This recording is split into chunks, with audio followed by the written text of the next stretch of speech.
अस्सलाम वालेकुम बच्चों, बिस्मिल्लाहिर्रहमानिर्रहीम।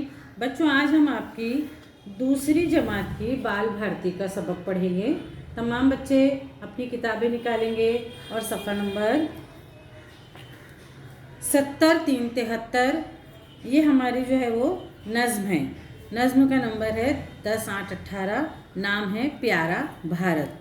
देखो यहाँ पर हमारा जो भारत है ना, उस देश के, हमारे देश के बारे में इसमें कहा गया है। तमाम बच्चे ध्यान से देखेंगे, किताबें खोलेंगे और मेरे बाद दोहराएंगे। प्यारा भारत देश हमारा, सारे जग की आँख का तारा। दुनिया की हर नेमत इसमें, दौलत इसमें, राहत इसमें। ठंडी ठंडी इसकी हवाएं, आज़ादी के गीत सुनाएं। गहरे सागर नीले नीले, सरसर करते खेत सजीले। इसकी नदियाँ इसके पर्वत, जिनसे हमारे देश की अज़मत।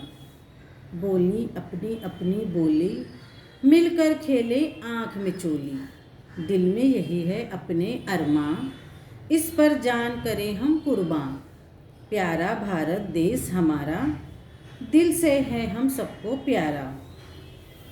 देखो बच्चों, यहाँ पर इस नज़्म में हमारे देश की तारीफ़ की गई है कि हमारा देश कितना प्यारा है, हमारी आँख का तारा है। उसकी हर नेमत जो है हमारी दूसरे लोगों के, दूसरे मुल्कों से बहुत अच्छी है। यहाँ पर हमको अपने देश में राहत है, ठंडी हवाएं हैं। हमारे देश के ऊपर बहुत से गीत लिखे गए हैं। यहाँ पर गहरे गहरे नीले सागर हैं, सरसर करते हुए खेत सजीले खेत हैं। और यहाँ की नदियाँ, यहाँ के पर्वत पहाड़ हमारे देश की अज़मत है, हमारे देश की शान है। यहाँ पर मुख्तलिफ़ मज़हब के मानने वाले लोग रहते हैं। मुख्तलिफ़ मज़हब के मानने वाले लोगों की अलग अलग बोलियाँ हैं, उनके त्यौहार हैं, वो अलग अलग लिबास पहनते हैं, लेकिन फिर भी हम सब मिलजुल कर रहते हैं। मिलकर खेलें आँख मिचोली, मतलब हम मिलकर एक दूसरे के साथ खेल खेलते हैं और यहाँ पर हम अपने देश के लिए अपनी जान कुर्बान करते हैं और हमें अपना देश जो है वो बहुत ही प्यारा है। इतना सबके बच्चों समझ में आया? ठीक है बच्चों, आप इस नज़्म को बार बार सुनेंगे और ज़बानी याद करने की कोशिश करेंगे। अल्लाह हाफिज़।